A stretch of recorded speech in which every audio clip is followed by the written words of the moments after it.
اور جب ہماری روشن آیتیں لوگوں کو سنائی جاتی ہیں تو جو لوگ کفر میں پڑے ہوئے ہیں وہ ایمان والوں سے کہتے ہیں کہ یہ تو بتاؤ کہ ہم دونوں فریقوں میں سے کون ہے جو بہتر جگہ رکھتا ہے اور بہتر جمگٹا. کیا مطلب ہے اس کا؟ وہ کہتے ہیں تم آیتیں تو ہمیں سنا رہے ہو لیکن تم ہو کیا غریب سے, اور ہم دیکھو کتنے اچھے لوگ ہیں, حالانکہ ان سے پہلی کتنے ہی قوموں کو ہم نے ہلاک کر چکے جو ان سے کہیں بہتر ساز و سامان رکھتی تھی اور ان سے کہیں بہتر ان کی نمود تھی. تو کہہ دے جو کوئی گمراہی میں پڑا تو خدائے رحمان کا قانون یہی ہے کہ اسے برابر ڈھیل دیتا جائے, وہ اس حال میں رہے گا یہاں تک کہ اپنی آنکھوں سے وہ بات دیکھ لے جس کا اس سے وعدہ کیا گیا تھا, یعنی عذاب یا قیامت کی گھڑی. تو اس وقت اس کو پتہ چلے گا کہ کون تھا جس کی جگہ سب سے زیادہ بدتر ہوئی اور جس کا جتھا سب سے زیادہ بودا نکلا. اور جن لوگوں نے راہ پالی تو وہ ان پر اور زیادہ راہ کھول دیتا ہے, اور تمہارے پروردگار کے حضور تو باقی رہنے والی نیکیاں ہیں, اور نیکیاں بہت ہیں ثواب کے اعتبار سے بھی اور نتیجہ کے اعتبار سے بھی. یعنی اللہ تبارک و تعالیٰ دیکھیں جب انسان اس دنیا سے جاتا ہے مٹیریلسٹک چیزوں میں سے, یہ جو ساری چیزیں ہیں ہم یوز کرتے ہیں, کوئی ہمارے ساتھ جاتی ہے, دنیا کی صرف ایک چیز اس کے ساتھ جاتی ہے, کپڑا, اور وہ ہے کفن. صرف کفن جاتا ہے. کیا لے گیا؟ اللہ کہتا ہے دنیا سے وہ کیا لے کر جاتا ہے؟ صرف نیکیاں. باقی رہنے والی ہیں نیکیاں اور کوئی بھی نہیں. اور نیکیاں وہ ساری ہیں, میں آپ کو بتاؤں جو قرآن ہمیں بتاتا ہے, شریعت سکھاتا ہے, وہ ساری نیکیاں جو ہم کرتے ہیں اور کرنی چاہیے. یہ نہیں کہ کچھ چھوڑ دیں اور کچھ کر لیں, اس میں بھی ہم گناہ کھٹیں گے. پھر کہا تو نے دیکھا اس آدمی کا حال جس نے ہماری آیتوں سے انکار کیا, اور کہا خدا کی قسم میں ضرور مال و دولت پاؤں گا, میں ضرور صاحب اولاد ہوں گا. وہ جو ایسا کہتا ہے تو کیا اس نے غیب کو جھانک کر دیکھ لیا ہے یا اللہ سے کوئی عہد لے لیا ہے کہ اسے ایسا ہی کرنا پڑے گا؟ ہرگز نہیں. اچھا وہ جو کچھ کہتا ہے ہم اسے لکھ لیں گے اور اس کے عذاب کی رسی لمبی کرتے جائیں گے. یہ میرا خیال ہے کہ یہ ابی بن سلول جو نبی کریم صلی اللہ علیہ وسلم کو تنگ کرتا تھا, اور ایسے ہی لوگ اور بھی جو اپنی اولاد پر, اپنی جائیدادوں پر, اپنی دولت پر فخر کرتے ہیں اور کہتے ہیں ہمارے پاس اتنا ہے کہ ہم کر کے دکھاتے ہیں, ہم سب کر سکتے ہیں. تو اللہ کہتا ہے کہ ہرگز نہیں. اچھا وہ کچھ کہتا ہے ہم اسے لکھ لیں گے. اس طرح کی جو باتیں کرتا ہے تکبر کی, دیکھیں اللہ کو اتنا غصہ آتا ہے کہ اللہ کہتا ہے ہم لکھ لیں گے. حالانکہ اللہ کو لکھنے کی کیا ضرورت ہے, اللہ کو تو سب پتہ ہے. لیکن یہ ایک غصہ ہے, جیسے انسان عورتیں کہتی ہیں میں نے لکھ لیا اپنے دل پہ بات کے, اب میں یہ بھولوں گی نہیں. تو یہ ہے وہ غصہ. ہرگز نہیں. اچھا وہ جو کچھ کہتا ہے ہم اسے لکھ لیں گے اور اس کے عذاب کی رسی لمبی کرتے جائیں گے. یہ جس مال و دولت کا دعویٰ کرتا ہے وہ ہمارے ہی قبضے میں آئے گا, اور اسے تو ہمارے سامنے تنہا حاضر ہونا ہے. اور ان لوگوں نے اللہ کے سوا دوسروں کو معبود بنا لیا ہے اور ان کو پکارنے لگے ہیں کہ ان کے مددگار ہوں, لیکن ہرگز ایسا نہیں ہونے والا. وہ ان کی بندگی سے صاف انکار کر جائیں گے, وہ الٹے ان کے مخالف ہوں گے. کیا تو نے نہیں دیکھا کہ ہم نے شیطانوں کو کافروں پر چھوڑ رکھا ہے, وہ انہیں برابر اکساتے رہتے ہیں. پس تو ان کے بارے میں جلدی نہ کر. یہ اس لیے ہے کہ ہم ان کے دن گن رہے ہیں. اللہ اکبر. دیکھیں اللہ کہتے ہیں کہ ہم ان کے دن گن رہے ہیں, یعنی چند گنتی کے دن ہیں, گزار لیں گے, عیش کر لیں, اس کے بعد یہ ہمارے پاس ہی لوٹ کر آئیں گے. بس تو ان کے بارے میں جلدی نہ کر. اور پھر کہا کہ وہ دن کے ہم متقی انسانوں کو اپنے حضور مہمانوں کی طرح جمع کریں گے اور مجرموں کو دوزخ کی طرف پیاسے جانوروں کی طرح ہکائیں گے. اور اس دن شفاعت کرنا کرانا کسی کے اختیار میں نہ ہوگا, ہاں جس کسی نے اللہ کے ہاں سے وعدہ پا لیا.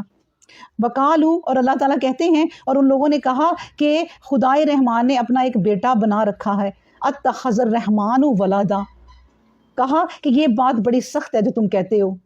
قریب ہے کہ آسمان پھٹ پڑے, زمین کا سینہ چاک ہو جائے, پہاڑ جنبش کھا کر گر پڑے.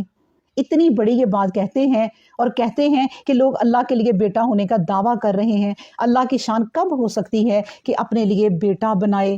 آسمان و زمین میں جو کچھ بھی ہے وہ اس لیے ہے کہ اس کے آگے بندگی کا سر جھکائے حاضر ہو. اس نے انہیں گھیر رکھا ہے اور ایک ایک کی ہستی گن رکھی ہے. قیامت کے دن سب اس کے حضور تنہا کھڑے ہوں گے. بلا شبہ جو لوگ ایمان لائے ہیں اور نیک عملوں میں لگ گئے ہیں, یہ یقین ہے کہ خدائے رحمان ان کے لیے محبت پیدا کر دے گا. اب دیکھیں کہ ہم اپنی زندگی میں اگر کوئی سفر بھی کرتی ہیں نا, کوئی بھی اکیلے نہیں جاتی. رات کا سفر تو بالکل ہی ڈر لگتا ہے, ادھر بھی نہیں کہیں جاتے ہم لوگ, مل ملا کے جاتے ہیں نا. اللہ تعالیٰ کہتا ہے, اور وہ اتنا ڈینجرس سفر ہے اوپر کا, اتنا ہول ناکیوں والا سفر ہے, کہیں سے پل صراط ہے, کہیں کچھ ہے, وہ آزمائشیں. اللہ کہتا تنہا تمہارا کوئی نہیں ہوگا, تم اکیلے ہی میرے پاس آؤ گے. کہ کوئی تمہارا مددگار نہیں ہوگا، تب تمہیں پتہ چلے گا کہ پھر اللہ کیا ہے۔ پھر اس کے بعد کہا اس غرض سے ہم نے قرآن تیری زبان میں اتار کر آسان کر دیا کہ تو متقی انسانوں کو خوشخبری دے، اور جو کوئی گروہ سچائی کے مقابلے میں اڑ جانے والا ہے اسے خبردار کر دے، یعنی خبردار بھی کر دے۔ قرآن کی باتیں سب کو سمجھا دے، جو انکار کر رہا ہے اسے خبردار بھی کر دے۔ خبردار کیا کر دے؟ کہ اسے جہنم کی خوشخبری سنا دے۔ ان سے پہلے کتنی ہی قوموں کے دور گزر چکے ہیں اور جنہیں ہم نے ہلاک کر دیا، اور کیا ان میں سے کسی کی ہستی بھی اب تم محسوس کرتے ہو؟ کیا ان کی بھنک بھی سنائی دیتی ہے؟ اللہ اکبر۔ اب دیکھیں ہمارے جتنے مر گئے ہیں لوگ، واقعی ہمیں کوئی بھنک بھی سنائی دیتی ہے؟ اور پھر ان کی یاد بھی ہمیں پھر 1 ماہ رہتی ہے، پھر 2 ماہ رہتی ہے، پھر 4 ماہ رہتی ہے، پھر 6 ماہ، سال، آہستہ آہستہ ہم انہیں بھول ہی جاتے ہیں۔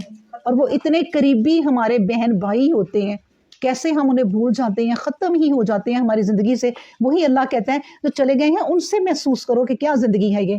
بسم اللہ الرحمن الرحیم، سورہ طٰ۔ ما انزلنا علیک القرآن لتشقی، ہم نے تجھ پر قرآن کریم اس لیے نازل نہیں کیا کہ تو رنج و محنت میں پڑے، وہ تو اس لیے نازل ہوا ہے کہ جو دل ڈرنے والا ہے اس کے لیے نصیحت ہو۔ یہ قرآن کریم اس ہستی کا اتارا ہوا ہے جس نے زمین پیدا کی اور بلندی کے آسمان، الرحمن کے تخت پر متمکن ہے۔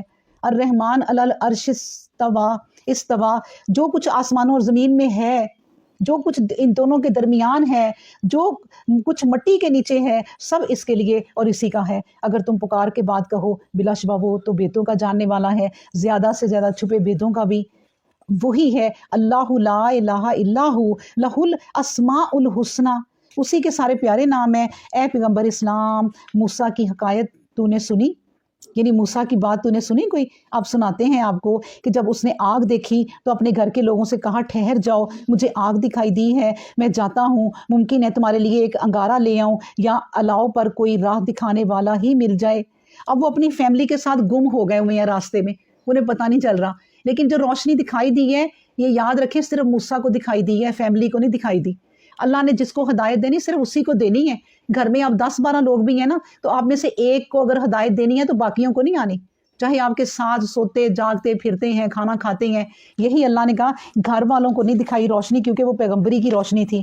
پھر جب وہاں پہنچا تو اس وقت پکارا گیا کہ اے موسیٰ، ایک آواز آئی اٹھی کہ اے موسیٰ میں ہوں تیرا پروردگار، بس اپنی جوتی اتار دے، تو طویٰ کی مقدس وادی میں ہے، اور دیکھو میں نے تجھے چن لیا ہے، بس جو کچھ وحی کی جاتی ہے اسے کان لگا کر سن۔ میں ہی اللہ ہوں، میرے سوا کوئی معبود نہیں، میری بندگی کرو اور میری ہی یاد کے لیے نماز قائم کرو۔ جاتے ہی دیکھیں بڑی بڑی باتیں بتا دی کہ یہ اب ہم نے تمہیں چن لیا ہے۔ دیکھیں اللہ نے اگر ہمیں چن لیا ہے تو میں کہتی ہوں دنیا ساری کی دولت ایک طرف اور یہ چن لینا ایک طرف ہے، کہ اگر اللہ نے ہمیں قرآن کے لیے چن لیا ہے تو پوری دنیا اور مافیا کی دولت ایک طرف ہے، اور یہ چن لینا بہت بہتر ہے۔ اور اللہ انہیں کہہ رہا ہے اپنے پیغمبر کو کہ اے موسیٰ اب ہم نے تمہیں چن لیا ہے۔ اچھا چن لیا ہے تو کیا ہوگا؟ اب کام شروع۔ چن لیا ہے تو سکون سے نہیں بیٹھ جانا، کام تو اب شروع ہوا ہے، کھیل تو اب شروع ہوا ہے اصل، کہ اللہ کو چنا ہے تو اب اللہ والے ہو جاؤ، اللہ کی باتیں پہنچاؤ، کام کرو۔ تو اللہ نے انہیں چن لیا تو ان کی آزمائش شروع ہونے لگی ہے۔ انہوں نے کہا بلا شبہ وقت آنے والا ہے، میں نے اسے پوشیدہ رکھا ہے تاکہ جس شخص کی جیسی کچھ کوشش ہو اس کے مطابق بدلہ پائے۔ بس دیکھا ایسا نہ ہو کہ جو لوگ اس وقت کے ظہور پر یقین نہیں رکھتے اور اپنی خواہش کے بندے ہیں وہ تجھے بھی روک دیں اور نتیجہ یہ نکلے کہ تباہ ہو جائیں۔ اور اے موسیٰ علیہ السلام تیرے داہنے ہاتھ میں کیا ہے؟ اس نے عرض کیا میری لاٹھی ہے، چلنے میں اس کا سہارا لیتا ہوں، اس سے اپنی بکریاں کے لیے درختوں کے پتے جھاڑ لیتا ہوں، میرے لیے اس میں اور بھی فائدے ہیں۔ اب دیکھیں اللہ تبارک و تعالیٰ ان سے باتیں کر رہے ہیں، اور باتیں کون کر رہا ہے؟ اللہ۔ تو جب اللہ بات کر رہا ہے تو دل چاہتا ہے اور باتیں سناتے جائیں، ہم اللہ کے سامنے ہیں۔ ہماری پسندیدہ شخصیت کوئی ہمارے سامنے آ جائے تو ہم کہتے ہیں نا اس کو ساری بات اب بتا دیں، پھر پتہ نہیں کب ملنا ہو۔ تو اس لیے اللہ کے سامنے گئے، اللہ نے صرف کہا یہ کیا ہے؟ انہوں نے کہا لاٹھی ہے، اس سے میں چلتا ہوں، پہاڑوں میں سہارا لیتا ہوں، پتے جھاڑتا ہوں۔ اور اس سے نا ایک بات یہ بھی ظاہر ہوتی ہے کہ جو پیغمبر ہیں وہ کتنے معصوم ہوتے ہیں، جو بات چھپانی بھی ہے وہ بھی نہیں چھپاتے۔ بھئی کیا ضرورت ہے یہ بتانے کی؟ لیکن سیدھے بندے اللہ کو پسند ہیں جو ساری باتیں اپنی سیدھی سیدھی کر دیتے ہیں، ٹھیک ہے۔ اس کے بعد ہے کہ موسیٰ نے حکم ہوا کہ اے موسیٰ اسے ڈال دے۔ موسیٰ نے ڈال دیا اور کیا دیکھتا ہے کہ ایک سانپ ہے جو دوڑ رہا ہے. حکم ہوا اسے اب پکڑ لے، خوف نہ کھا. ہم اسے پھر اس کی اصل حالت پر کیے دیتے ہیں اور اپنا ہاتھ اپنے پہلو میں رکھ اور پھر نکال بغیر اس کے کہ اس کسی طرح کا عیب ہو، چمکتا ہوا نکلے گا. یہ دوسری نشانی ہے، اس لیے کہ آئندہ تجھے اپنی قدرت کی بڑی نشانیاں ہم دکھائیں. اے موسیٰ تو فرعون کی طرف جا، وہ بڑا سرکش ہو گیا ہے. موسیٰ علیہ السلام نے عرض کیا اے پروردگار میرا سینہ کھول دے، میرا کام میرے لیے آسان کر دے، میری زبان کی گرہ کھول دے، میری بات کو آسان کر دے. یہ جو ہم دعا پڑھتے ہیں ربی اشرح لی صدری.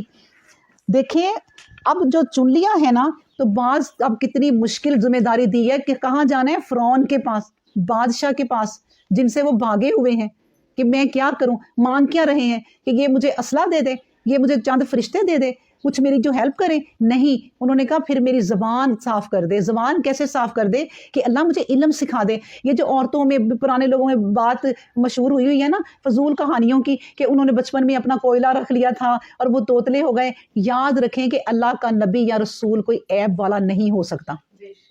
اس کی زبان اتنی کلیئر ہوگی کہ لوگ سنیں گے. انہوں نے کہا میری زبان اور کلیئر کر دے. کلیئر کا مطلب یہ کہ میں ایسی باتیں سیکھ جاؤں کہ فرعون کو کنونس کر سکوں. اور ہم بھی یہ دعا پڑھتے ہیں کہ یا اللہ میں جو بولنے لگی ہوں یہ جو بات ہے کہ ان کے دلوں میں اتار دے، مجھے ایسا کر دے کہ میں بہتر سے بہتر طریقے سے بتا سکوں تیری بات اور ان کے دلوں میں اتر جائے. تو یہ والی بات ہے. پھر انہوں نے فوراً ہی کہا کہ میرے گھر والوں میں سے میرے لیے ایک وزیر بنا دے. وزیر کس کو کہتے ہیں؟ مددگار کو. کہ میرے گھر والوں سے میرا ایک مددگار ہی بنا دے. مطلب یہ کہ اپنے بھائی سے پیار تھا، اس کا بھی عہدہ چاہ رہے ہیں. اللہ کے پاس آئے ہیں تو کچھ لے لیں.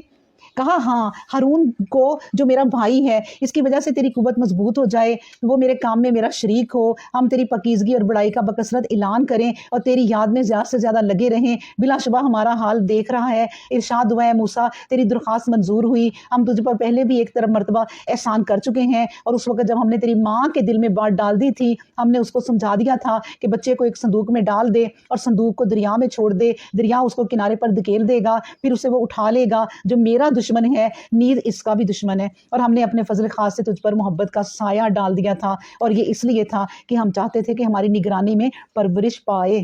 سبحان اللہ. اب دیکھیں کیا باتیں ہو رہی ہیں کہ موسیٰ نے کہا کہ مطلب کہ ہم اللہ کی عبادت کریں گے اللہ تیری شان بڑھ جائے، ہم اللہ تیرے لیے یہ کام کریں گے تو اللہ کو ہمارے کاموں کی کیا ضرورت ہے. لیکن اللہ کے بندے یہ باتیں کرتے ہیں اپنے لیے کہ تاکہ ہم بخشے جائیں. پھر اس کے بعد اللہ کہتے ہیں کہ تیری ماں کو بھی ہم نے وحی کی تھی. کیا وحی کی تھی؟ دل میں وحی کی تھی کہ وہ لوگ آ رہے ہیں تو اب ایسا کرنا اپنے بچے کو ایک صندوق میں بند کر کے ان کے ساتھ گھر کے پچھلی طرف سے نا نہر گزرتی تھی تو اس میں ڈال کے رسی باندھ دیا کرو تاکہ وہ جب جب چیک کرنے آئیں کہ کوئی عورت حاملہ تو نہیں ہے اس کو چیک رکھیں، جب بچہ ہو تو مار دیں. تو جب بچہ ہوا وہ کہتی وہ ان کو دیکھتے تھے تو اللہ تعالیٰ نے انہیں ایسا رکھا ہوا تھا کہ وہ حاملہ نظر نہیں آتی ہوں گی. لیکن جب بچہ ہوا تو پھر اللہ نے وحی کی کہ صندوق میں ڈال کے نہر میں ڈال دیا کرو اور رسی باندھ دیا کرو. ایک دن اللہ کے حکم سے وہ رسی ایسی بندھی کہ کھل گئی. اب ان کا دل گھٹا کہ میرا بچہ چلا گیا ہے. تو آپ کو یہ قصہ پتہ ہے کہ بہن کو پھر پیچھے پیچھے بھیجا. اللہ تبارک و تعالیٰ جو یہاں بتا رہے ہیں وہ یہ بتا رہے ہیں کہ جہاں بھیجا وہ میرا دشمن تھا لیکن ان کے دلوں میں تیری محبت ڈال دی تھی میں نے. اللہ چاہے تو دشمنوں کے دلوں میں بھی محبت ڈال دے، دشمنوں کو بھی ہمارا ساتھی بنا دے. یہ اللہ تبارک و تعالیٰ بتا رہے ہیں. اور اس کے بعد فرمایا تیری بہن جب وہ چلتی ہوئی پہنچی تو اس نے کہا میں تمہیں ایسی شخصیت بتلا دوں جو اسے پالے پوسے اور اس طرح ہم نے پھر تجھے تیری ماں کی گود میں لٹا دیا کہ اس کی آنکھیں ٹھنڈی رہیں اور غمگین نہ ہو. پھر تو نے ایک آدمی مار ڈالا، ہم نے تجھے اس معاملہ کے غم سے بھی نجات دی اور تجھے ہر طرح کی حالتوں میں ڈال کر آزمایا. پھر تو کئی برس تک مدین کے لوگوں میں رہا. بالآخر تو اے موسیٰ اندازہ پر پورا اتر آیا اور میں نے تجھے اپنے لیے بنایا اور تیار کیا، یعنی اپنا نبی اور رسول بنایا. اب تو اور تیرا بھائی دونوں میری نشانیاں لے کر فرعون اور اس کی قوم کے پاس جاؤ اور میری یاد میں کوتاہی نہ کرنا. اور تم دونوں فرعون کے پاس جاؤ، وہ سرکشی میں بہت چلا گیا ہے. پھر جب اس کے پاس پہنچو تو نرمی سے بات کرو، شاید کہ نصیحت پکڑ لے یاد یا ڈر جائے. دیکھیں پہلے اللہ تبارک و تعالیٰ نے کہا بہت سرکشی میں چلا گیا ہے، اپنے آپ کو رب کہنے لگ گیا ہے، لیکن فوراً ہی کہا نرمی سے تم نے بات کرنی ہے، سختی سے نہیں کرنی. یعنی جتنے لوگ ہیں اللہ کے عالم فاضل اور یہ واز کرنے والے، اللہ ان کو نصیحت کر رہا ہے کہ ایسی نصیحت کرو پیار سے کہ لوگوں کے دل میں اترے. ان کو ڈانٹو نہ، اپنے آپ کو کہ عالم سمجھ کے نہ لوگوں کو حقیر نہ سمجھنے لگ جانا. یہ بات ہے. دونوں نے عرض کی پروردگار ہمیں اندیشہ ہے کہ فرعون ہماری مخالفت میں جلدی نہ کرے یا سرکشی سے پیش نہ آئے. ارشاد ہوا کچھ اندیشہ نہ کر، میں تمہارے ساتھ ہوں، میں سب کچھ سنتا ہوں، سب کچھ دیکھتا ہوں.